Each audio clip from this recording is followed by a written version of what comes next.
We're going to end our series today on enduring till the end. இன்றைக்கு நாம் தொடர்ந்து கேட்டு வந்ததான செய்தி இறுதியை நாம் கடந்து போகிறோம். எப்படி கடைசி வரைக்கும் மனுஷன் நிலைத்திருந்து இப்படி ரட்சிக்கப்படுவது குறித்து நாங்கள் முதல் பேசினது இன்றைக்கு நிறைவுபடும். And as this morning I was encouraging us to think about, we go to church every Sunday, we go to prayer meetings, we go to all kind of spirit.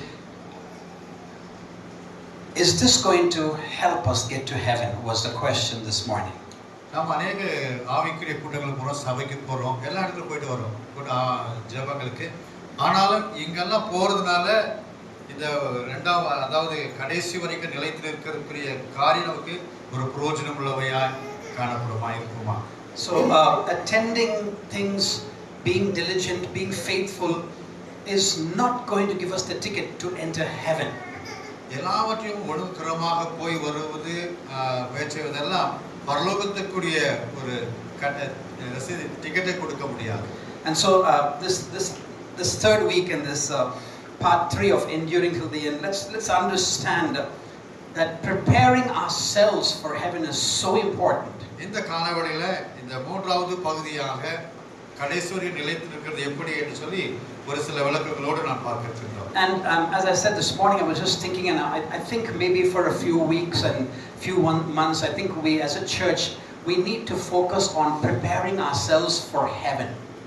அதாவது ஒரு சில நாட்கள் ஒரு சில வாரங்களாக இந்த பரலோகத்துக்கு போவது எப்படி கடைசி நிலைத்திருப்பது எப்படி என்று சொல்லி நல்ல விளக்கங்களோடு நாம் பார்க்க வேண்டும் என்று நான் நினைத்தேன். Because we don't want to be celebrating church and enjoying church and going there and ending up in some other place instead of heaven. We don't want that to happen to our lives. சபைக்கு போய் வருது எல்லாவற்றுக்கும் ஒரு நல்லதுதான். ஆனால் சபைக்கு போற நிமித்தமாக நாங்கள் போக வேண்டிய இடத்துக்கு நாம் போகாதபடி பரலோகத்துக்கு போகாதபடி வேற இடத்துக்கு போறதுக்கு அது எந்த விதமான பலனும் நமக்கு தராது. This morning I was before some of you came, I was just telling her, when you go to heaven and if the angel or Jesus or God or one of the prophets at the entrance asks you, why do you need to come inside, with what authority?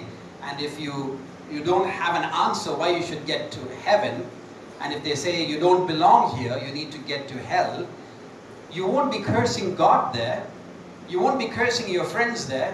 I think the first person that you will curse is the pastor of the church there. அதாவது நான் சொல்லக்கூடிய விளக்கம் என்னன்னு சொல்லி பார்க்கும்போது, நீங்கள் பரலோக ராஜ்யத்துக்கு நீங்கள் போய் அங்கே ஒரு தேவதூதனாகட்டும் அப்படி யாராவது அந்த பரலோக ராஜ்யம் சம்மந்தப்பட்டவர்கள் வந்து ஏன் நீங்க எப்படி வந்திருக்கீங்க, யார் உங்களுக்கு இந்த அதிகாரத்தை கொடுத்தது, எப்படி நீங்க பரலோகத்துக்கு வர முடியும் என்று சொல்லி கேட்கும் பொழுது நீங்கள் ஆண்டவரை நிந்திக்க முடியாது, உங்கள் சக நண்பர்களை நிந்தித்து பார்க்க முடியாது, யாரையும் கசப்புக்குள்ளாக இருக்க முடியாது. So I don't want us to be coming here and then when you get there you'll be thinking, man, why did that guy not tell us all this when we were in church? இன்னைக்கு நீங்க சபைக்கு எல்லாரும் வந்து கொண்டிருக்கிறீர்கள், ஆனால் ஒருவேளை பரலோக ராஜ்யத்துக்குரிய காரியங்களுக்குள்ள பிரவேசிக்க முடியவில்லை சொன்னா நீங்க ஒரு கேள்வி கேட்கக்கூடாது, ஏன் இதை குறித்து ஊழியக்காரர்களுக்கு எந்த விதமான சத்தியத்தையும் எனக்கு ஏன் சொல்லவில்லை என்பதாக ஒரு கேள்வி நீங்கள் கேட்டுக்கூடாது. So today we'll end from verse 29 and we'll finish at 51. Verse 29, John chapter 24, 29 to 51, and we're going to just finish a few points. I'm not going to do the full thing, but just a few points. மத்தேயு சுவிசேஷம் 24ஆம் அதிகாரத்திலிருந்து 29 51 வசனம் வரைக்கும் நாம தெளிவாக பார்க்கலாம். We finished till point 22 and verse 28 last week. அதாவது கடைசி 22வது வசனத்துல 22 பாயிண்ட் போன வாரம் நாம தெளிவாக பார்த்தோம். And verse 29 says, immediately after the anguish of those days the sun will be darkened, the moon will give no light, and the stars will fall from heaven, and the powers in the heavens will be shaken.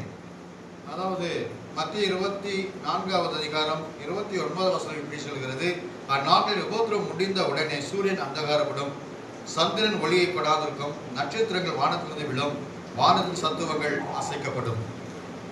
So it says immediately after the anguish of those days. Which anguish of which days? The days of tribulation. அந்த மகா உபத்திரவ காலகட்டத்துல தான் அன்னைக்கு தேவனுடைய கோபாக்கினை வரும். So basically what God's saying in his word here is he's not going to come until all those hard horrible days are over. என்ன வார்த்தை சொல்லுகிறாக்க அந்த மகா உபத்திரவ காலம் முடிவுக்கு முன்பாக ஆண்டவர் இங்க வருவது கிடையாது என்று வேதம் சொல்லுது. The torturing days, the days of hardship, the days of threatening, the days of killing, the days of that days are going to be a lot of days before Jesus comes. ஆண்டவர் இயேசு கிறிஸ்து வருவதற்கு முன்னாடி இந்த மகா உபத்திரவ காலம் என்பது மிகவும் கொடூரத்தனமாக கொலை செய்வதும் உபத்திரப்படுத்துவதும் வேதனைப்படுத்தக்கூடிய காரியங்கள் எல்லாமே நடக்கும். Last week I was saying that all those days are already started in North India and even now it started in South India. ஏற்கனவே இதை குறித்து நான் போன வாரத்துல சொல்லியிருந்தேன். நார்த் இந்தியாவில் ஏற்கனவே இப்படிப்பட்டதான உபத்திரவம் ஏற்கனவே தொடங்கியாச்சு. இப்படிப்பட்ட போராட்டம் அங்க தொடங்கியிருக்கு. நான் லாஸ்ட் வீக்ல சொல்லியிருந்தேன். People used to think that Hyderabad was the safest Christian capital of South India. இன்னைக்கு அது மக்கள்ல இந்தியால சவுத் இந்தியால கூட ஆரம்பிச்சிச்சு. குறிப்பாக சொல்லி பார்க்கும்போது ஹைதராபாத் வந்து கிறிஸ்தவர்களுக்கு நல்ல ஒரு பாதுகாப்பான ஒரு இடம் என்று சொல்லி இருந்தார்கள். ஆனா இன்றைக்கு nothing used to happen in Tamil Nadu, Kerala, Andhra. Nothing happens. There's no big persecution or very rarely something. Very safe places. என்ன சொல்றேன்னா இன்றைக்கு தமிழ்நாடு, ஆந்திரா, கேரளா வடஇந்தியாவில் நடக்க போற சம்பவங்கள் இங்கெல்லாம் நடக்கிறது கிடையாது. ரொம்ப குறைந்த அளவே இப்படிப்பட்ட போராட்டங்கள் உபத்திரவம் இந்த ஸ்டேட்டில் நடந்து கொண்டிருக்கிறது. Yesterday I got a video from a pastor friend of mine. நேற்று என்னுடைய சக நண்பர்களுடைய ஃப்ரெண்ட் நிமித்தமாக ஒரு வீடியோவை நான் பார்த்தேன். This is a Methodist church in Hyderabad. ஹைதராபாத்ல Methodist church. They were doing VBS in a school. VBS in a school. அந்த இடத்துல ஒரு பள்ளிக்கூடத்துல இந்த VBS கோடை வேதாகம பள்ளியை நடத்தி கொண்டிருக்கிறார்கள். And all these anti-Christian, anti-religious people with all their orange attire group comes into a VBS, kids VBS. அங்கு பார்க்கும்போது மத வெறியை பிடித்தவர்கள் ஒரு சில சதிகாரர்கள் மிகுந்த கொம்போடு தடியோடு வந்து அதில் நுழைந்து அந்த VBS-ஐ கொச்சைப்படுத்தும்படியாக அதை pulls down all the charts and all the Bible verses, taking videos. Police are with them. The police are with them. அங்க பார்க்கும்போது அந்த VBS-குள்ள நுழைஞ்சு அங்க இருக்கிற சில காரியெல்லாம் கிழித்து போட்டு அவங்களெல்லாம் சண்டையிட்டு இப்படி பண்றாங்க. அவரோடு போலீஸ் கூட இருக்கிறாங்க. போலீஸ் கூட உடனடியாக அங்க வருவதை பார்க்கின்றோம். Guys, listen to me. We are in India. We are not in China. We are not in any communist country. We are in India. India is a social democratic republic. The preamble, one of the preambles of our constitution says everybody has the freedom of speech, religion and to practice whatever we feel we want to do. எனக்கு அருமையான தேவ பிள்ளைகள், நாம ஒரு சைனாலயோ ரஷ்யாலோ வேற எந்த பாதையில இல்ல. நாம இருக்கிறது இந்தியாவில் இருக்கிறோம். இந்தியா வந்து ஒரு ஜனநாயக நாடு. இந்திய தேசத்தில் எல்லா மத உரிமை சட்டங்களை செய்யலாம், ஊழியர்களை செய்யலாம், மத பிரசங்கம் பண்ணலாம். அப்படிப்பட்ட ஒரு காலகட்டத்தில் தான் இந்தியாவில் நம்ம இருந்தவர்கள் பார்க்கின்றோம். The police, instead of arresting those guys and taking them out, are joining those guys to do all this. Can you believe this? South India. இன்றைக்கு காவல்துறையானது என்ன செய்ய வேண்டியதானது, அவர்களை கொண்டு போய் அப்புறப்படுத்தி வெளியேற்றுவதை விட்டுட்டு இன்னைக்கு எல்லாரையும் உபத்திரப்படுத்தி அவங்களோட சேர்ந்து இந்த உபத்திரவத்தை எடுக்கிறோம். Now why am I saying this? ஏன் இதை நான் சொல்கிறேன் என்றால் I'm just thinking the Sunday school teachers, the pastors, whether they were there or whether they ran away. I'm just trying to figure out. I need to find out. I'm going to talk to my friend. ஆனா அதை ஒரு சில விஷயங்களை நான் தெளிவாக புரிந்து கொள்ள போகிறேன். ஏன்னா அங்க சண்டே கிளாஸ் டீச்சர் இருந்தாங்களா இல்லையா, என்ன நடந்தது என்று சொல்லி என்னுடைய சக நண்பரோடு நான் பேசி அறிந்து கொள்வதற்கு நான் விருப்பமா இருக்கிறேன். Church, சபையே, this is just a group of anti-Christian people coming there and shouting. இந்த இடத்துல ஒரு சில கர்த்தருக்கு விரோதமார்கள் வந்து சத்தம் போடுறாங்க, அதை கொச்சைப்படுத்துகிறார்கள். You know, when Antichrist is ruling during the time, he won't come and shout. இங்க பார்க்கும்போது அந்தி கிறிஸ்து ஆளுகை செய்யும்போது இப்படியெல்லாம் வந்து வெறுமனையாக சத்தம் போட்டு எச்சரித்து கொண்டிருக்க மாட்டார். He'll start torturing. He won't talk. He'll torture. இவன் மகானம் உபத்திரவத்தை வேதனைப்படுத்துகிறவனாக தான் அவன் இருப்பான். Will Christians survive? நாம் எல்லாம் கிறிஸ்துவாக இருக்க நாம அதனால பொறுத்து. Will the church survive? அந்த சபையெல்லாம் தப்பித்துக் கொள்ள முடியுமா? Will the disciples of Jesus survive?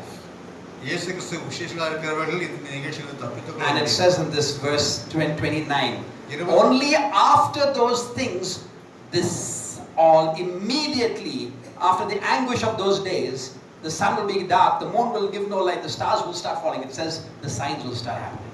அந்த நாட்டில் உபத்திரவம் முடிந்த உடனே சூரியன் அந்தகாரப்படும், சந்திரன் ஒளியப்படாதிருக்கும், நட்சத்திரங்கள் வானத்திலிருந்து கீழ்விடும், வானத்தின் சத்தங்கள் அசைக்கும். இதெல்லாம் நடந்து போகிறது அதோட வருகை இருக்கும். The 23rd point is in verse 30. 23வது point சொல்லும்போது அது 30வது வசனத்தோடு நாம் சம்பந்தப்படுது. And then at last the sign that the Son of Man is coming will appear in the heavens, and there will be deep mourning among the peoples of the earth, and they will see the Son of Man coming on the clouds of heaven with power and great glory. 30வது வசனம் இப்படி சொல்கிறது, அப்பொழுது மனுஷகுமாரனுடைய அடையாளம் வானத்தில் காணப்படும், அப்போது மனுஷகுமாரன் வல்லமையோடும் மிகுந்த மகிமையோடும் வானத்தின் மேகலின் மேல் வருகிறதை பூமியிலே சகல கோத்திரத்தாரும் கண்டு புலம்புவார்கள். So when will Jesus come in the clouds and in his glory and with all these things? Only after the signs. And when will the signs happen? Only after those anguish days. எப்போ ஆண்டவர் வருகை இருக்கோ, இப்படிப்பட்ட மகா உபத்திரவங்கள் போராட்டம் இதெல்லாம் நடந்து போறப்பலாம் தேவனுடைய வருகை இருக்கும். So let me give you the sequence. The anguish days, the signs, and then the coming. Simple. உபத்திரவ காலம், the anguish days, the days of torture, the days of tribulation. உபத்திரவ காலம், then the signs of the stars, the moon and the sun. அதன் பிற்பாடு நாம் சொல்லப்பட்டதான வானத்தில் தோன்றுகிற அடையாளங்கள். Then the coming of Jesus. அதன் பிற்பாடு ஆண்டவர் இயேசு கிறிஸ்துவின் வருகை. So if we don't see anguish days and torture days, we don't see the sun and the moon and the stars, it means Jesus is not come and he's not coming. So if anybody tells you he's here and there, don't worry. ஒரு விஷயத்தை நீங்கள் அறிந்து கொள்ள வேண்டும், உபத்திரவ காலங்கள் வரும், அதேபோல வானத்தின் அடையாளங்கள் வரும், இதெல்லாம் வந்த பொறுப்பாடுதான் ஆண்டுடைய வருகை இருக்கும். அதனால இதுக்கு முன்னாடி தேவனுடைய வருகைன்னு சொன்னா நீங்கள் நம்பாதீர்கள். And the Bible says, and they will see the Son of Man come. We, all of us, will see the Son of Man coming. We don't have to hear. We don't have to hear anybody. We will see. We will all see it coming. நாம் எல்லாரும் அந்த நாட்களில் வெறும் கேட்கிறவர்களா இல்லாதபடி நாம் எல்லாரும் அவரோடு சேர்ந்து அவருடைய வருகையை காண்கிறவர்களாக நாம் காணப்படுவோம். And verse 31 is the 24th point. 31வது வசனம் 34வது பாயிண்டை சேர்த்து. Verse 31 is an important verse. Listen to me carefully. Verse 31 and point number 24 is a very important point in verse 31. 31வது வசனத்துல 24வது பாயிண்ட் நம்ம பத்தி சொல்கிறது. இது மிகவும் முக்கியமான ஒரு பாயிண்டா இருக்கிறது. And he will send out his angels with a mighty blast of a trumpet, and they will gather his chosen ones from all over the world, from the farthest ends of the earth and heaven. 31வது வசனம் இப்படி சொல்கிறது, வலுவாய் தொனிக்கும் எக்காள சத்தத்தோட அவர் தமது தூதர்களை அனுப்புவார், அவர்கள் அவரால் தெரிந்து கொள்ளப்பட்டவர்களை வானத்தின் ஒரு முனை முதற்கொண்டு மறுமுனை மட்டும் 4 திசைகளிலும் இருந்து கூட்டி சேர்ப்பார்கள். So after you see the signs and then you see Jesus coming, then the next you'll see is the angels with the blast of a trumpet, not just some music trumpet, it'll be the blast of a trumpet. And when you hear the blast and the trumpets and the angels, it means he's coming to pick up who? Who? Not everybody in the church. I'm sorry. Bad news. Bad news. Not everybody in church. His chosen ones. இந்த இடத்துல ஆண்டவருடைய தேவதூதர்கள் வருவார்கள், எக்காள சத்தம் தொனிக்கும், வானத்தின் சத்துவங்கள் எல்லாம் அடைந்த பிற்பாடுதான் ஆண்டவர் இயேசு கிறிஸ்து வருவார். அவர் வருகையில யார் எடுத்துக் கொள்ளப்படுவார்கள் என்று பார்க்கும்போது சாதாரண அவரை பின்பற்றுகிற தேவஜனங்கள். It says the angels will gather his chosen ones. Not everybody in the church. இங்கே வேதவாதி சொல்கிறது, தேவ தூதர்கள் தெரிந்து கொள்ளப்பட்டவர்களை மாத்திரம் ஒன்று கூடி சேர்ப்பார்கள், எல்லாரையும் தேவ தூதர்கள் சேர்க்க மாட்டார்கள். So when the angels come with the blast of the trumpet and gather God's chosen ones and go, who's left behind? அந்த தேவதூதர்கள் வருவார்கள், எல்லாரும் அவருடைய பிள்ளைகளை எல்லாம் ஒன்று கூட்டி சேர்த்து போன பிறகு மீதியா இருக்கிற ஜனங்கள் யாரா இருப்பாங்க? Who's left behind? அதுக்கு பின்னாடி யார் இருப்பாங்க? மீதியான ஜனங்கள் யாரா இருக்கக்கூடும்? The ones who are not chosen. யார் ஆண்டவரை தெரிந்து கொள்ளப்படாதவர்கள் அவர்தான் மீதி இருப்பார்கள். Remember I told you that plan A is for us to go. அதாவது நான் சொன்னது போல பாயிண்ட் ஏனா நாம அவளோட போகிறவளாக நாம. Our first option is to be going with the angels. முதல்ல நாம தெரிந்து கொள்ளப்பட்டவர்கள் தேவதூதரோடு போகிறார்கள். அதான் தெரிந்து கொள்ளப்பட்டது. If we miss that option, அந்த காரியத்தை நாம் தவறி விடுவோமானால் we're going to be left behind. நாம் எல்லாரும் கைவிடப்படுவோம், நாம் இந்த பூமியிலே இருப்போம். We still have hope. நமக்கு இன்னும் ஒரு விசுவாசம் இருக்கு. But in that time that we are left behind and what's going to happen with the Antichrist, it's going to be very difficult to manage. அந்த இடத்துல நீங்கள் ஆண்டவரோடு போகாமல் நீங்கள் ஒருவேளை மீதமுள்ள இங்கே இருப்பீர்கள் சொன்னா அங்கு அந்தி கிறிஸ்துவினுடைய ஆளுகையின் கீழ் நடக்க போகிற சம்பவங்கள் எப்படிப்பட்டவர்களா இருக்கும் என்பதை நீங்கள் அறிந்து கொள்ள So வேண்டும். remember I said that some people believe in pre-rapture, some people believe in post-rapture. So that's, the Bible is not clear about that. But my point here, whether it's pre or post, doesn't matter. My point here is, don't be left behind to be tortured. You rather go and just be safe. ஒரு சாரார் இப்படி சொல்றாங்க, உபத்திரவ காலகட்டத்துக்கு முன்பாக இயேசு கிறிஸ்து வருவார் என்று. இன்னொரு சக ஜனங்கள் சொல்றாங்க இயேசு கிறிஸ்து அந்த உபத்திரவ காலகட்டத்துக்கு பின்னாடி தான் வருவார் சொல்லி. ஆனா முன்னாடி வர்றாரோ பின்னாடி வர்றாரு தெரியாது. ஆனா மீந்து உள்ளவர்களுக்கு என்ன நடக்கும், அந்த காலகட்டத்துல நாம் எப்படி இருப்போம் என்பதை நாம் நன்றாக அறிந்து கொள்ள வேண்டும். So let me make this very clear, a little bit more easy to understand. The tribulation time that is happening is our time where we prove that we are His chosen ones. நான் ஒரு காரியத்தை உங்களுக்கு சொல்லுகிறேன். இந்த மகா உபத்திரவ காலகட்டத்தில் இப்படிப்பட்ட உபத்திரவம் நடக்கும் பொழுது நாம யார் என்பதை நாம அந்த காலகட்டத்தில் நாம நிரூபிக்கவர்களாக இருக்கிறோம். Because listen to me, Jesus, when the Bible says Jesus is coming to take His chosen ones, வேதம் சொல்கிறது ஆண்டவர் அவரால் தெரிந்து கொள்ளப்பட்டவர்களை எடுத்துக்கொள்வதற்கு இயேசு வருகிறார் என்று வேதம் சொல்கிறது. how many times will Jesus come to take people and go? எத்தனை முறை வந்து அவருடைய விசுவாசிகளை கர்த்தர் எடுத்துக்கொண்டு போவார்? How many times? எத்தனை முறை வருவார்? When Jesus comes back again to take us, how many times will He come? எத்தனை முறை ஆண்டவர் மீண்டும் வர இருக்கிறார்? எத்தனை முறை வருவார்? Only one. So this time that He is coming to take His chosen ones, and the ones who are going to be left behind, it's over. இன்றைக்கு அவரால் தெரிந்து கொள்ளப்பட்டவர்களை கர்த்தர் கொண்டு போக வருகிறார். அப்படி கைவிடப்பட்டவர்கள் காரியங்கள் இதோடு முடிந்துவிடும். He's not going to come back second time to take the balance. அவர்களை மீண்டும் இரண்டாவது வந்து அவர்களை கொண்டு போகிறதுக்கு ஆண்டவர் வர மாட்டார். So we better be there in that chosen group. எனக்கு தெரிந்த மாத்திரத்துல நாம தெரிந்து கொள்ள ஜனங்களோடு நாம் முதல்ல காணப்படுகிறது நமக்கு மிக முக்கியமான ஒன்றாக அது இருக்கிறது. So in verse 31 it clearly says His chosen ones. 31வது வசனம் சொல்கிறது அவரால் தெரிந்து கொள்ளப்பட்டவர்கள் மாத்திரம் என்று தெளிவாக சொல்லியிருக்கிறது. Point number 25. பயன்கள் 25 சொல்லுது. Is verse 32, 33 and 34. 32, 31, 34. It says in verse 32, now learn a lesson from the fig tree. When its branches bud and its leaves begin to sprout, you know that summer is here. In the same way, when you see all these things, you can know His return is very near, right at the door. I tell you the truth, this generation will not pass from the scene until all those things take place. வசனம் 32, 33 சொல்கிறது, அத்திமரத்தினால் ஒரு ஓமையை கற்றுக்கொள்ளுங்கள். அதில் இளங்கல்களை தோன்றி துளிர்விடும் போது வசந்த காலம் சமயமாயிற்று என்று அறிவீர்கள். அப்படி இவைகள் எல்லாம் நீங்கள் காணும்போது அவர் சமயமாய் வாசலருகே வந்திருக்கிறார் என்று அறியுங்கள். And point number 26 27வது பாயிண்ட் சொல்றேன். is verse 35. 35வது வசனம் சொல்கிறது, it says heaven and earth will pass, will disappear, but my words will never disappear. 35வது இப்படி சொல்கிறது, வானமும் பூமியும் ஒழிந்து போம், என் வார்த்தைகளோ ஒழிந்து போவதில்லை. Just imagine God saying heaven and earth will disappear. வார்த்தை சொல்கிறது வானமும் பூமியும் ஒழிந்து போகும். My word will never disappear. ஆனால் என் வார்த்தை ஒரு நாளும் ஒரு காலம் That means what God's telling us is His word, the Bible is more stronger and confident and true than even heaven and earth. என்ன இதிலிருந்து நான் பார்க்க போறேன்னாக்கா அவருடைய வார்த்தையானது பூமியும் வானமத்தை விட அது மிகவும் பலனுள்ளதா இருக்கிறேன்னா எல்லாம் அழிந்து போகிறதா இருக்கிறது. ஆனா கர்த்தருடைய வார்த்தையோ எப்பொழுதும் நிலைத்திருக்கிறதாக இருக்கிறது. Point number 27 is verse 36. Point 27 is 36. 27 வந்து 36. However, no one knows the day or hour when these things will happen. Not even the angels in heaven or the Son Himself. Only the Father knows. 36வது வார்த்தை எப்படி சொல்கிறது, அந்த நாளையும் அந்த நாழிகையும் என் பிதா ஒருவர் தவிர மற்றொருவரும் அறியார், பரலோகத்தில் உள்ள தூதர்களும் அறியார்கள். No one knows.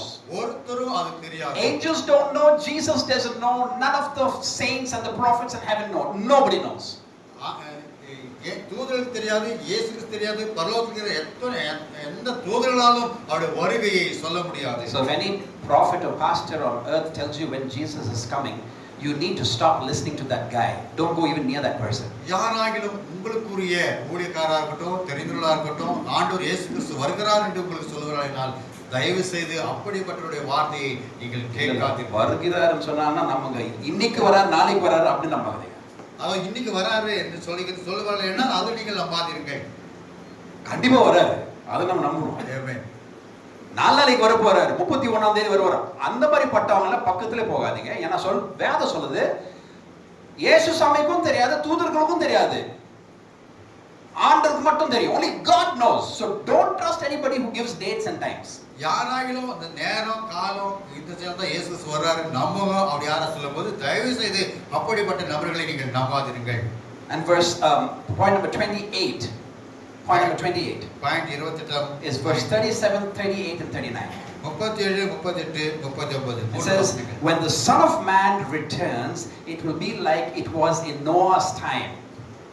நோவின் காலத்தில் எப்படி நடந்ததோ அப்படியே மனுஷகுமாரன் வரும் காலத்தில் நடக்கும். In those days before the flood, the people were enjoying banquets and parties and weddings right up to the time Noah entered his boat. People didn't realize that what was going to happen until the flood came and swept them all away. That is the way it will be with the Son of Man coming. 38 எப்படி சொல்றது, எப்படி ஜலப்பிரளயத்துக்கு முன்னாக காலத்தில் நோவா பேழைக்குள் பிரவேசிக்கும் நாள் வரைக்கும் ஜனங்கள் புசித்தும் குடித்தும் பெண் கொண்டும் பெண் கொடுத்தும் ஜலப்பிரளயம் வந்து அவள் அனைவரையும் மாறிக்கொண்டு போக மட்டும் உணராதார்கள். அப்படியே மனுஷகுமாரன் வருகிற காலத்திலும் நடக்கும். So be careful if there's too much of parties and too much of enjoyment and too much of all of these things. Don't get stuck there, because while you're there at the party, you won't even know Jesus came and went. இப்படிப்பட்ட சில களிப்பாட்டுகள் கூட்டங்கள் இப்படிப்பட்ட காரியங்கள் எல்லாம் நீங்கள் இருக்கும்போது நீங்க தயவு செஞ்சு ஒரு காரியத்தை நீங்கள் நினைத்துக் கொள்ளுங்கள். I'm not saying don't attend parties and weddings. That's not what I'm saying. நீங்கள் இப்படிப்பட்டதான கல்யாண நிகழ்ச்சிகளை கூட நீங்கள் போய் கலந்து கொள்ள வேண்டாம் என்று நான் சொல்லுவதில்லை. But people were focused on pleasure and enjoyment rather than being prepared to go when Jesus comes. என்ன செய்வார்கள், ஜனங்கள் ஆண்டவரோடு போகிற ஒரு காரியத்தை விட்டுட்டு அவங்க இப்படிப்பட்ட நிகழ்ச்சிகளிலே தங்களை ஈடுபடுத்திக் கொண்டு உல்லாசமாக சந்தோஷமாக இப்படிப்பட்ட காரியங்களையே நோக்கமாக இருந்து செய்து. And the Bible is giving us an example. It will be like Noah's time. Bible வந்து தெளிவா சொல்கிறது எப்படி நடக்கும்னா நோவா நாட்களிலே நடந்தது போல மனுஷகுமாரன் அவர்கள் நாட்களில் நடக்கும். What were people doing when Noah was building the boat? ஜனங்கள் நோவா அந்த பேழையை கட்டி கொண்டிருக்கும் போது ஜனங்கள் என்ன செய்து கொண்டிருந்தார்கள்? Making fun of him, அவங்களை பார்த்து asking him questions, अनेक கேள்விகளை கேட்டார்கள். telling me he's mad, இவன் என்ன செய்வே என்ன பண்ணி கொண்டிருக்கான், and just making a mockery of the whole idea of Noah and what Noah was doing with the ark. அந்த நாட்டில் நோவா இப்படிப்பட்ட காரியம் செய்து கொண்டிருக்கும் போது அவருக்கு விரோதமாக தாறுமாறாக பேசினார்கள், கேலி கிண்டல் பரியாசம் பண்ணி கொண்டிருந்தார்கள். So maybe when those days come and when preachers and prophets and pastors are talking about God's word and cautioning people, maybe people are going to do the same thing, making fun of the preachers and pastors and God's word, and while they're making fun, Jesus is going to come and the fun is going to become something else. இப்படியாக அன்றைக்கு நோவா செய்த போல இன்னைக்கு ஊழியக்காரர்கள் பிரசங்கியார்கள் தேவ மனுஷன் செய்து பொழுது இன்னைக்கு ஜனங்கள் அதை தெளிவாக என்ன செலுத்தாதபடிக்கு இப்படிப்பட்ட நிகழ்ச்சியோட கேவலப்படுத்தி அவமானப்படுத்துகிற நிகழ்ச்சிகள் கூட நாம் ஒப்பிட்டு பார்க்க முடியும். And now the last 2 points, it's going to give us a description of what kind of things will happen. இந்த கடைசி 2 வார்த்தைகளுடைய விரிவாக்கம் என்னன்னு சொல்லி பார்க்கும்போது கடைசி நாட்களில் சம்பவிக்க போகிற காரியங்கள் எப்படியா இருக்கும் என்பது Point number 29. பாயிண்ட் 29வது பாயிண்ட் நாம் பார்க்கிறோம். Is verse 40 to 44. 40 லிருந்து 44 வசனங்கள். Listen, this is exactly what will happen. இந்த உன்னித்து கவனிங்கள், இதுதான் கண்டிப்பாக நடக்க போறது. 40 44. In verse 40 it says, 2 men will be working together in the field, one will be taken, the other left. 40 வசனம் சொல்கிறது, அப்பொழுது 2 பேர் வயலிலே இருப்பார்கள், ஒருவன் ஏற்றுக்கொள்ளப்படுவான், ஒருவன் கைவிடப்படுவான். 2 women will be grinding flour at the mill, one will be taken, the other will be left. 2 ஸ்திரீகள் ஏந்திரம் அரைத்துக் கொண்டிருப்பார்கள், ஒருத்தி ஏற்றுக்கொள்ளப்படுவாள், ஒருத்தி கைவிடப்படுவாள். So you too must keep watch, for you don't know what day your Lord is coming. Understand this, if a homemaker knew exactly when a burglar was coming, he would keep watch and not permit his house to be broken into. 42 உங்கள் ஆண்டவர் என்ன நாளிலே வருவார் என்று நீங்கள் அறியாதிருக்கிறதினால் விழித்திருங்கள். திருடன் என்ன ஜாமத்திலே வருவான் என்று வீட்டு எஜமானன் அறிந்திருந்தால் அவன் விழித்திருந்து தன் வீட்டை கண்ணமிடா என்று அறிவீர்கள். You also must be ready all the time, for the Son of Man will come when least expected. Least expected. நீங்கள் நினையாத நாழிகையிலே மனுஷன் வருவார், ஆதலால் நீங்களும் ஆயத்தமாயிருங்கள். You know, there's a very interesting scenario with pilots. இன்னைக்கு ஒரு அற்புதமான காட்சி விமான ஓட்டுநர். I have a pilot friend. I need to confirm with him, but let me tell you, and then I'm going to confirm with him. எனக்கு வந்து ஒரு விமான ஓட்டி எனக்கு தெரியும். அவனை குறித்து ஒரு சில காரியங்கள் சொல்றேன். If you're a pilot, நீங்கள் ஒரு விமானத்தை ஓட்டுகிறவராக இருந்தால், and if you're a Christian pilot, நீங்கள் ஒரு கிறிஸ்தவ விமான ஓட்டியாக இருந்தால், this is what I was told, but I'll confirm it, and I'll confirm this with you guys. So if you're a Christian pilot and if you're joining an airline, நீங்கள் ஒரு கிறிஸ்தவராக இருந்து இந்த ஏர்லைன்ஸ்ல நீங்கள் பணிபுரிவதாக வைத்துக் கொள்ளுங்கள். they'll ask you to fill up a big form about yourself and all that stuff. But one of the questions is what I heard. I will confirm. One of the questions as a Christian pilot that you need to answer in that form of the airline is, they'll ask you, do you believe in the rapture? That's serious, really. எல்லா விதமான பூர்த்தி செய்ய வேண்டும், விண்ணப்பங்களை பூர்த்தி செய்ய வேண்டும். ஆனா கிறிஸ்தவர்களுக்கு அவர் சொல்லுவார்கள், ஒரு கேள்வி கேட்பார்கள், எடுத்துக்கொள்ளப்படுவதற்கு முன்னே அந்த அப்படிப்பட்ட நிகழ்ச்சி உங்களுக்கு தெரியுமான்னு கேட்பாங்க. நீங்க அதை நம்புவீங்கன்னு கேட்பாங்க. நம்புவீங்களான்னு கேட்பாங்க. Do you believe in it? அதை எடுத்துக்கொள்ளப்படுகிற நிகழ்வை நீங்கள் நம்புகிறீர்களான்னு கேட்பாங்க. Why do they ask that question? ஏன் அப்படிப்பட்ட கேள்வி கேட்கறாங்க? Yeah, the issue is, if there are two Christian pastors who believe in the rapture in the cockpit, ரெண்டு கிறிஸ்தவ பாதிரியார்கள் அந்த இடத்துல ஓட்டுநர்கள் இருப்பார்களேயானால், and if both get raptured, அவங்க ரெண்டு பேரும் எடுத்துக்கொள்ளப்படுவார்களேயானால், what will happen to the plane? அங்க அந்த விமானம் என்ன நடக்கும்? விமானத்துக்கு நடக்கிற சம்பவம் என்னவா இருக்கும்? So the airlines believe in the rapture, so they're talking to the pilots about the rapture. இந்த விமானத்தை சார்ந்தவர்கள் சொல்றாங்க, பைலட் விமானிகள் இப்படிப்பட்ட கேள்வி கேட்கிறார்கள், அவர்கள் எடுத்துக்கொள்ளப்பட்டு நம்புகிறார்கள். So what they do, என்ன செய்வார்கள்? if out of all the pilots, if 10 believe in the rapture, they won't put two together. They will put one who believe and one doesn't believe. அந்த இடத்துல ரெண்டு பேர் ஒரே விசுவாசமாக இருக்க மாட்டாங்க. ஒரு விசுவாசி வைப்பாங்க, ஒருத்தர் அவிசுவாசிகள் வைப்பாங்க. They just want to make sure if one goes, one can land the plane. ஏன்னா ஒருவர் எடுத்துக்கொள்ளப்படுவார், அட்லீஸ்ட் ஒருத்தர் மீதமுள்ள பார்த்து அந்த ஏரோப்ளேனை அவர் ஏற்றுவார். Now this is what I heard. I will absolutely confirm this. I've got a pilot friend. I'm going to call him and ask him, and I'll confirm this. இதைதான் நான் என் சக நண்பரோட கேட்டிருக்கிறேன். நான் உங்களுக்கு மீண்டும் ஒரு விஷயம் but it makes sense to me. ஆனா இதுக்கு ஒரு நல்ல விஷயங்களை இது நிமித்தம் கற்றுக்கொள்கிறேன். Nothing wrong with it. It makes sense to me. இதை நான் நான் நம்புகிறேன். ஏன்னா எந்தவித சந்தேகமே கிடையாது. But what I was excited about is, இதுல ஒரு ஆச்சரியப்படக்கூடிய காரியம் என்னன்னா, that even an airline believes in the rapture, so they're making sure that everybody will not be together in the rapture. அங்க ஏறப்போற நிறுவனத்திலே நினைக்கிறாங்க ரெண்டு பேரும் ஒருமனப்பட்டு இருக்க கூடாது. ஏன்னு சொன்னா நிகழ்வு இருக்குன்னு சொல்லி. The last point, 30, point number 30.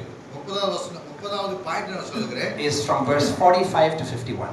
45 இருந்து 51வது வசனம் வரை. A faithful, sensible servant is one to whom the master can give the responsibilities of managing his or other household servants, managing his other household servants and feeding them.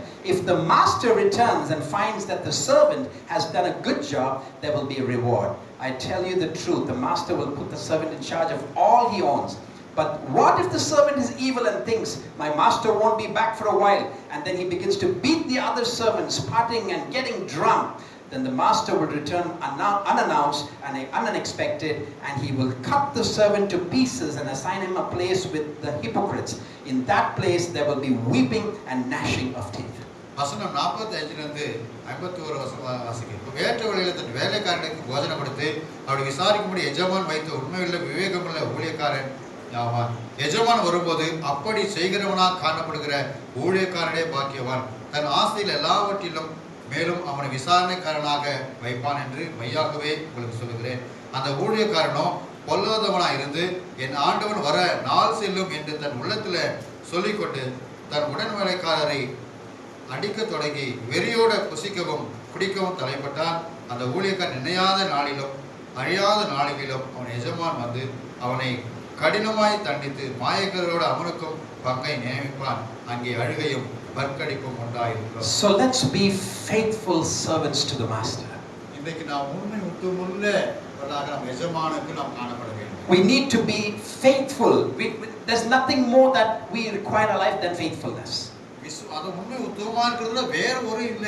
அது உண்மை உத்தமத்தோடு இருந்தாவே நமக்கு போதும். If God has given you a small role, a small job, a small responsibility, be faithful to that. உங்களுக்கு ஆண்டவர் சிறிய வேலை கொடுக்கலாம், நீங்க சின்ன ஊழியம் கொடுக்கலாம். அந்த வேலையில அந்த ஊழியத்துல நீங்க மிகவும் கவனமா இருந்து அதுல விசுவாசமுள்ளவராக இருக்க. It's not about what we do, it's about how we do it. என்ன செய்யறோம் என்பதில அது எப்படி செய்கிறோம் என்பதுதான் நமக்கு முக்கியம். Sometimes we think, oh, I don't have a big role to play. You don't need to have a big role. நீங்க நினைக்கிறீங்களா பெரிய ஒரு மனுஷங்களை இதெல்லாம் நடத்துறதுக்கு பெரிய நபர் நான் இல்லைன்னு? What should be focusing on is the faithful role to play, not the big magnitude of the role. எப்படி நீ பெரிய காரியம் செய்கிறீர்கள் என்பது அங்க முக்கியமான காரியம் இல்ல. எப்படி இருக்கிறீர்கள், எந்த விஷயத்துல எப்படி கையாளுகிறீர்கள் என்பதுதான் முக்கியமானதாக இருக்கிறது. You know, there are some people who are in ministry and who preach and teach. அதாவது ஒரு சில ஊழியக்காரங்கள யாரெல்லாம் பிரசங்கிக்கிறாங்களோ நடத்துகிறார்களோ, if you call them for a meeting or a gathering, இப்படிப்பட்டவர்களை நீங்கள் ஒரு கூட்டத்துக்கோ ஒரு ஜெபத்துக்கோ நீங்கள் அவர்களை அழைக்கும்போது, the first one of the questions, and maybe the first question I'll ask you, is how many people are coming for the meeting? அவங்க உடனடியாக கேள்வி கேட்கிற ஒரு கேள்வி என்ன தெரியுங்களா? இந்த கூட்டத்துக்கு எத்தனை பேர் வருகிறார்கள்? If you tell them 100, 200, 300, they won't come. நீங்க ஒருவேளை இப்படி 100 பேர் 200 பேர் நீங்க சொல்லுவீங்கன்னு சொன்னா நிச்சயமாகவே அவர்கள் அந்த கூட்டத்துக்கு வர மாட்டார்கள். Because their standard is not 100, 200, 300. Their standard starts with the thousands. அவருடைய தகுதி என்பது 200 300 ஜனங்களை வைத்து தகுதியே இல்ல, ஆயிரங்களை வைத்து தான் அவருடைய தகுதியை போடுவார். Now I'm not judging or criticizing anyone. நான் யாரையும் நியாயத்திற்கவோ நகைக்கவோ நான் விரும்பவில்லை. Doesn't matter, tens, hundreds, thousands, doesn't matter. அங்க 10 20 100 அது எனக்கு இல்லை. It is the faithfulness that counts. அங்கே அந்த உண்மையும் உத்தமமான காரியம் தான் நமக்கு வேண்டும்.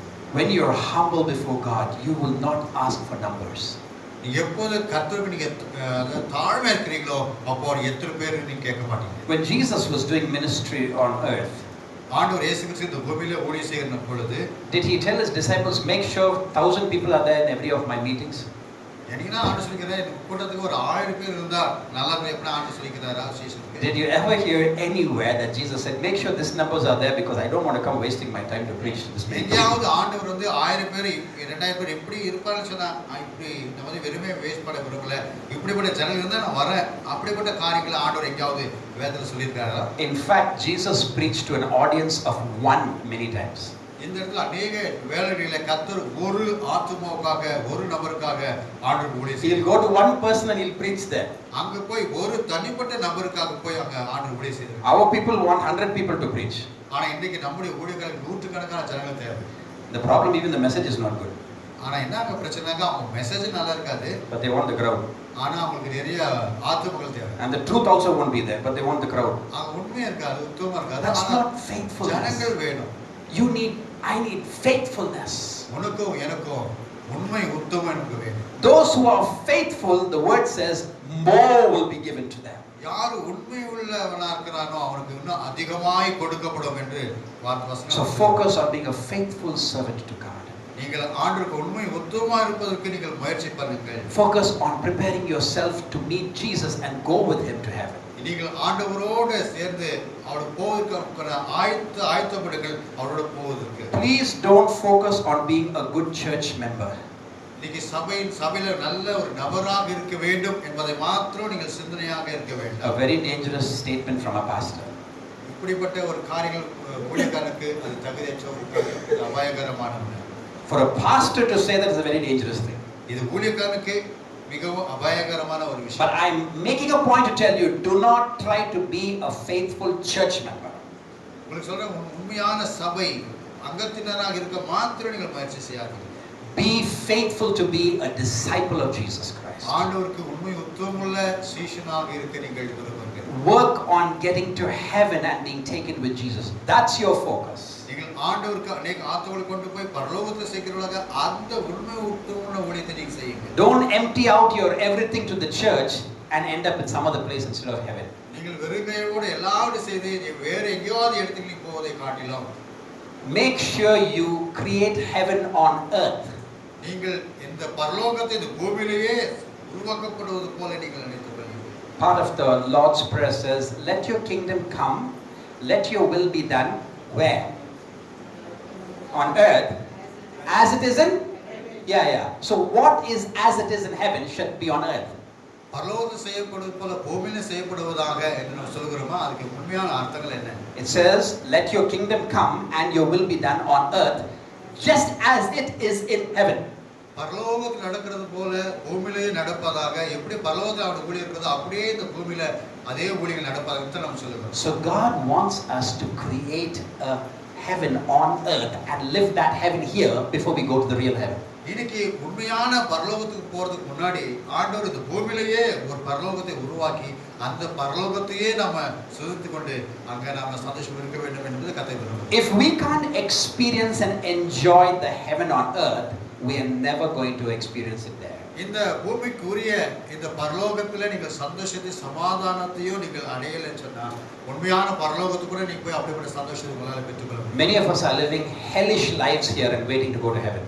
இன்னைக்கு தாறுமாறான ஒரு வாழ்க்கையை வாழ்ந்துட்டு பரலோகத்துக்கு போகணும்னு விரும்புறாங்க. Why would we want to live a hellish life here and then get to heaven? ஏன் இங்க தாறுமாறான ஒரு வாழ்க்கை வாழ்ந்துட்டு பரலோகத்துக்கு நம்ம போகிறதுக்கு நம்ம பிரயாசப்படுறோம்? What makes us think if we are living hellish lives here that we're going to go to heaven? இது என்ன ஒரு முடிவு காரணம்? இங்க எப்படினாலும் வாழ்ந்துட்டு பரலோகத்துக்கு மட்டும் போறதுன்றது என்ன ஒரு? We need to live the heavenly life and celebration here to get to there and enjoy that. நீங்கள் பரலோகத்துக்கு போறேன்னு சொன்னா அந்த பரலோகத்தின் வாழ்க்கையை இந்த பூமியிலேயே நீங்கள் அனுபவிக்க வேண்டும். இந்த பூமியிலேயே நீங்கள் அந்த பரலோகத்துடைய காரியங்களை நீங்கள் That's God's heart and plan, that we enjoy a peace and a taste of heaven on earth. இன்னைக்கு அந்த சந்தோஷ சமாதானத்தையும் நாம் பூமியில் இருக்கும்போதே அந்த பரலோகத்துடைய சுபாவத்தை நாம் பூமியிலே நாம் அனுபவிக்க வேண்டும். Let me end with something. ஒரு விஷயம் சொல்லி நான் முடிக்கிறேன். When you go to the shop to buy some sweet or some whatever, the first question what you'll ask that fellow? நீங்கள் ஒரு கடைக்கு போறீங்கன்னு வெச்சுக்கோங்க. நீங்க போய் ஏதோ வாங்க போறீங்கன்னா அந்த கடைக்காரர் உங்களை பார்த்து கேக்குற ஸ்வீட் கடையில காரெல்லாம் வாங்க போறீங்க. என்ன கேட்பீங்க அந்த கடைக்காரர்? அந்த கடைக்காரர் என்ன கேக்குறாரு? ஃப்ரெஷ்ஷா இருக்காது. ये अच्छा है, fresh है. நீங்க என்ன கேக்குறீங்க? போன உடனே இது ஃப்ரெஷ்ஷா இருக்குதா நல்லா இருக்குதான்னு கேக்குறீங்க. If that guy is a smart guy, what he will do? ஆனா அந்த நல்ல ஒரு மனுஷனா தான் அந்த கடைக்காரர் என்ன செய்யணும்? நாங்க எடுத்து சாப்பிடுங்க. இது எல்லாத்தையும் கொஞ்சமே எடுத்து சாப்பிடுங்க. நாங்க இது எப்படின்னு சொல்லி நீங்க டெஸ்ட் பண்ணாங்க then கொஞ்சம் எடுத்து சாப்பிட்டு பார்த்து சொல்லி கொடுங்க. You know why? He knows once you taste, you will buy lots of things if it is fresh. ஏன்னா அவனுக்கு தெரியும் இது நீங்க ஒரு முறை சாப்பிட்டாக்கா நீங்க மீண்டும் அதை வாங்கி சொல்லிட்டு அந்த கடைக்காரர் நன்றாவே தெரியும். He knows. அவனுக்கு தெரியும். Once you taste it and if it's nice and fresh and crunchy and juicy, what will you do? Instead of buying quarter kilo, you will buy 2 kilos. நீங்கள் அதை ரொம்ப ருசித்து பார்த்து ரொம்ப அற்புதமா இருக்குன்னு நீங்க என்ன செய்வீங்க? கொஞ்சம் மட்டும் வாங்க மாட்டீங்க. இன்னும் அதிகமா நீங்க You would have gone to buy only a little bit, but you will buy 3 times more than. நீங்க வாங்க போறது கொஞ்சம் தான் வாங்க போய்ப்பீங்க. அந்த சாப்பிட்டு பிற்பாடு நீங்கள் இன்னும் அதிகமா நீங்க வாங்குவீங்க. If you taste heaven on earth, இப்படி போல தான் அந்த பரலோகத்தினுடைய அந்த ருசிகரத்தை இந்த பூமியிலே நீங்கள் அனுபவிக்கும் போது you will not be able to wait to get to heaven. நீங்கள் பரலோகத்துக்கு போகிற வரைக்கும் நீங்கள் காத்திருக்க வேண்டிய அவசியம். You will be so excited about heaven. அதை குறித்து உங்களுக்கு பெருந்த ஆச்சரியம் இருக்கலாம். That you will work and make yourself so prepared that you will absolutely 100% end up in heaven. நீங்கள் ஆண்டவர் பரலோகத்துக்கு போறதுக்கு 100% விழுக்காடு அங்க போய் தீர்வேற்ற நிகழ்வை இந்த பூமியிலே நீங்கள். But if your life is hellish and horrible on earth, you don't have any motivation to end up in heaven. இந்த பூமியிலே உங்கள் வாழ்க்கை தாறுமாறாக இருக்கும் என்று அப்படி வெச்சுக்கணும்னாக்கா நீங்க எந்த விதத்துல நான் பரலோகத்துக்கு போய் சந்தோஷமா இருப்பேன் என்று மாத்திரம் நீங்க கட்டாயம் நினைக்கவே. So let not your focus be attending church. Let your focus be creating a heaven on earth so that you will be prepared for the real heaven. நீங்கள் சபைக்கு போய் சபையில மாத்திரம் ஆராதனை செய்ய வேண்டும் என்பதை காரணமாகிட்டு நீங்கள் பரலோகத்திலே அந்த பரலோக ராஜ்யத்திலே இந்த பூமியிலே நான் வைக்க வேண்டும், பூமியில கொண்டாட வேண்டும் அப்படிப்பட்ட ஒரு எண்ணத்தை உடையவராக இருப்பீர்கள் சொன்னா அது உங்களுக்கு நலமா இருக்கும். Let's pray.